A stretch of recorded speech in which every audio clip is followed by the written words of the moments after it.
Richard, think bigger. Don't come to me with this because the answer is no. Hello everyone, I'm Jason, a software engineer, and today we're going to be watching Silicon Valley Episode 1, Season 1.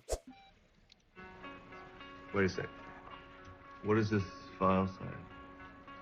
1.2 megabytes? No way. Wow, that doesn't sound at all downgraded. The file size is like half. Look how fast this search is.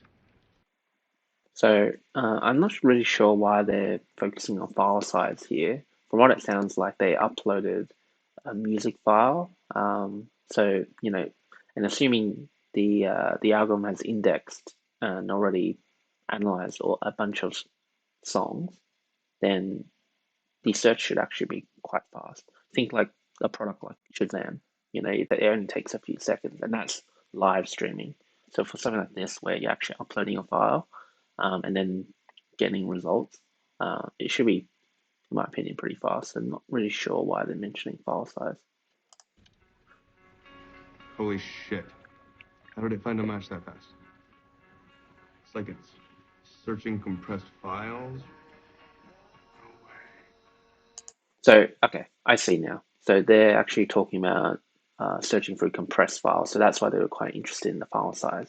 So compressed file search is obviously quite a bit more advanced than decompressed search, which I guess it makes sense that Richard's algorithm is doing because it needs to search for a lot of songs really, really fast. Now, this isn't particularly novel in a sense. Like there are ways to search through compressed files. I know of ways to do that via text, searching for patterns. There's techniques you can utilize for videos, such as trying to get periodic clips from the videos and using that to match up with the input data. So I imagine something similar exists for songs. So it's not completely novel, but it seems like that perhaps it's talking about it being particularly efficient. Look at that Weissman score, 2.89. Hey, where have you two been? We're playing the multi-channel router to me in 5 minutes. Okay, how the hell did he do this? And the compression is totally lossless. Okay, so I just want to note here that lossless compression does exist. When you take a photo with your phone, it can sometimes be a JPEG, so that's a lossy compression format. But then you can also say when you take the screenshot, it becomes a PNG file typically, and that would be a lossless compression format. So it does exist. I guess here they're trying to again just emphasize like how good Richard's algorithm is. And I just also want to note here that with the Weissman score, so it's not a real thing in the sense like I don't think people who develop compression software actually use something like this. But from what I read, that the computer scientists that the creators of the show hired, they actually did uh, create this formula that's loosely based on real world principles. So while it doesn't really exist, it also, yeah, there's some, I guess, truth in the grounding of it. But yeah, no one uses, from what I understand, a Weissman score to accurately categorize the performance of a compression algorithm. Somehow figured out a way to do a search on a compressed data space. Okay, so again, being able to search for a compressed data space by itself isn't all that impressive, but I think coupled with what they're talking about, the efficiency, the performance of Richard's algorithm and be able to quickly detect the songs, I think that's what makes it more remarkable. Holy shit. Yeah, and I don't think he even realizes what he has here. He's using it for some silly songwriter app.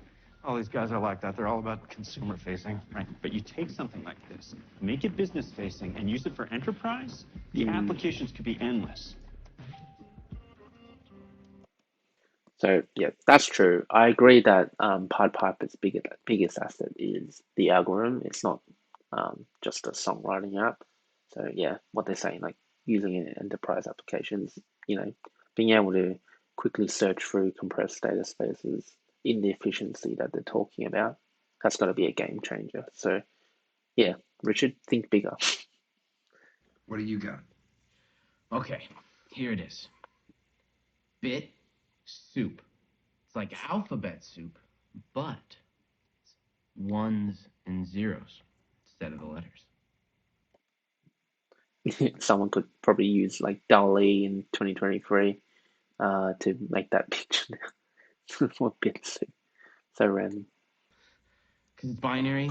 You know, binary is just ones and zeros. Yeah, I know what binary is. Jesus Christ, I memorized the hexadecimal times tables when I was 14 writing machine code. Okay? Ask me what 9 times def is. It's 75. I do not need you telling me what Hexadecimal, they use the digit 0 to 9 as part of the way to construct numbers, but they also use the letters A to F. Always blue, always blue, stay always blue, always blue, always blue, always. Oh, that was a yellow. What was it, 17? Yeah, so this scene, just like the opening scene with the house, definitely still reminds me of those late night projects and hackathons. It's doing a good job, I think, here, capturing the vibe of, sure, there's a lot of hard work.